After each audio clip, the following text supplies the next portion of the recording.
ഇതാണ് ഞാൻ നേരത്തെ പറഞ്ഞ നമ്മൾ അവതാരും പിന്നെ അതിൻ്റെ ആ പക്ഷിയും പിന്നെ അവതാറിൻ്റെ കൂടെ ഉണ്ടായ ആ പെണ്ണിനെ കുറച്ച് സമയം പരതിയിട്ടാണ് കണ്ടത്. ആ സൈഡിൽ ഉള്ളിലോട്ടായതുകൊണ്ട് അങ്ങനെ കാണുന്നുണ്ടായിട്ടില്ല. പിന്നെ നമ്മൾ ഉള്ളിൽ കയറി. 2 ദിവസം മുന്നേ മഴ പെയ്തുകൊണ്ട് ഇവിടെയെല്ലാം ഫുൾ വെള്ളമായിരുന്നു. പിന്നെ അതിൻ്റെ ഉള്ളിൽ കയറി ബെഡ്, അലമാര, മേശ അങ്ങനത്തെ എല്ലാ ഐറ്റംസ് ഉണ്ടായിരുന്നു. പിന്നെ അതിൻ്റെ ഉള്ളിൽ കയറിയപ്പോഴാണ് ഇതേപോലത്തെ സാധനം കണ്ടത്. ഞാൻ ആദ്യം വിചാരിച്ചതെന്ന് വെച്ചാൽ എന്തോ ഉപ്പിലിട്ടതാണ് എന്നാണ് വിചാരിച്ചത്. പിന്നെ മനസ്സിലായത് ഈ ചെറിയ അബോർഷനായ കുട്ടികളെല്ലാം ഈ പരിയാരം മെഡിക്കൽ കോളേജിൽ പൊതുദർശനത്തിന് വെക്കില്ല, അതുപോലത്തെ ഒരു ഏരിയ തന്നെ അവിടെ ഉണ്ടായിരുന്നു.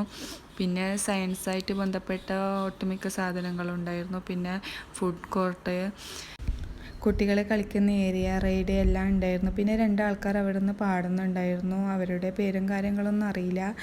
പിന്നെ അവരൊന്നും പ്രോത്സാഹിപ്പിക്കാനും കൈയടിക്കാനൊന്നും ആൾക്കാർ ഉണ്ടായിരുന്നില്ല. 2-3